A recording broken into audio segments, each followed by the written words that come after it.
兄姊妹，如果要你向一個陌生人介紹自己，你會介紹自己邊啲身份呢？有冇一啲身份係你唔想人知，或者有冇一啲身份係你好想人知嘅呢？認識唔少弟兄姊妹，因為唔同嘅原因，唔係好想俾人知道自己係基督徒呢個身份。其中一個原因好常聽得到嘅，係覺得自己唔係一個稱職嘅基督徒，因為覺得自己成日會面對軟弱，會面對跌倒，所以好想遮掩呢個身份，唔想失禮神。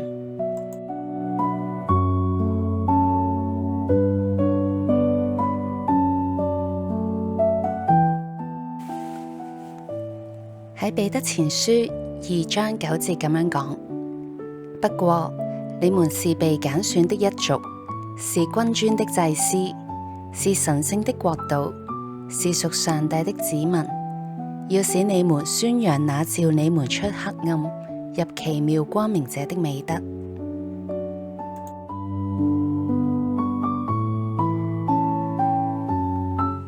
彼得喺經文入面要俾我哋睇到，我哋係邊一個？我哋係蒙神揀選嘅人。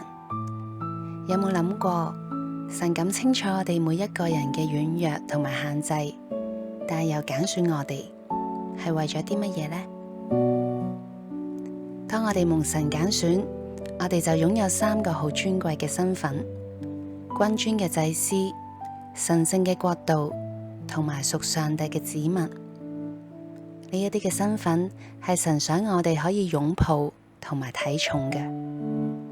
喺呢一啲身份入面，神俾我哋嘅召命係宣揚那召你們出黑暗入奇妙光明者的美德。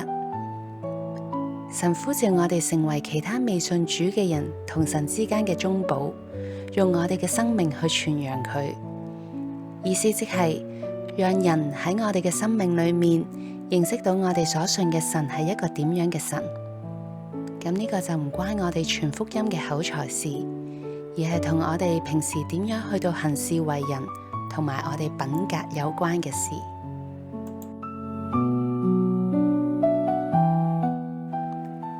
喺平日嘅生活入面，我哋會見到一啲好稱職嘅父母，同埋一啲好唔負責任嘅父母。其實要成為一個點樣嘅父親或者母親，好視乎佢哋點樣理解父親或者母親嘅身份，同埋佢哋同仔女嘅關係。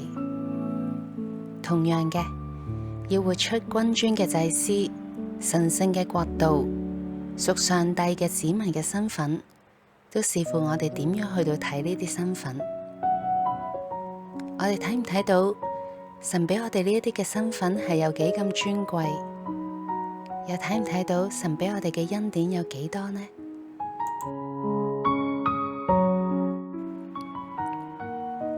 弟兄姊妹，我哋係蒙神揀選嘅，係蒙愛嘅，係同耶穌基督有關係嘅人。所以當我哋今日要活出同呢一啲身份表裏一致嘅生命嘅時候，我哋可以靠住耶穌基督嘅幫助去到面對，而唔使淨係靠自己嘅力量。當我哋喺神裏面誠實面對自己嘅破碎、軟弱、恐懼，神會賜俾我哋所需要嘅恩典，去到幫助我哋。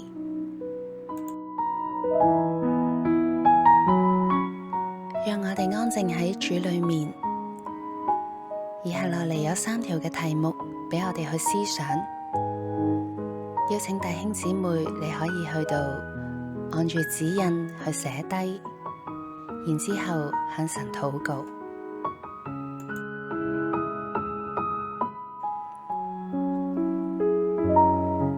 思想一下，耶穌基督係點樣帶領你離開黑暗同埋捆綁，進入光明，然後向神獻上感恩嘅禱告。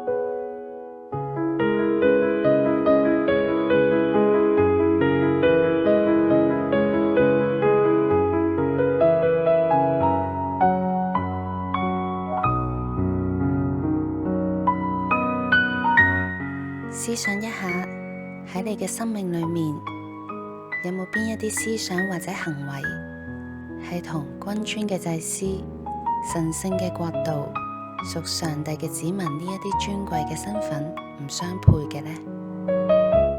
有冇邊一啲思想行為係需要停止或者更新改變？你可以向神去到禱告你所需要嘅恩典同埋幫助。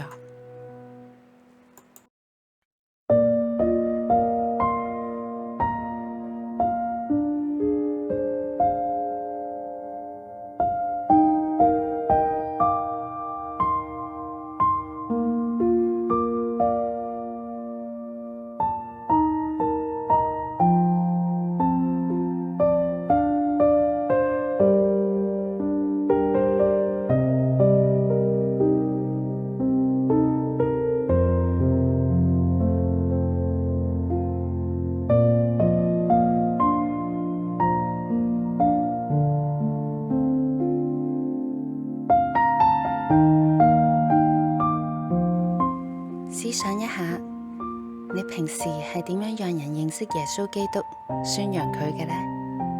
喺面對宣揚基督上面，你面對住點樣嘅挑戰同埋困難？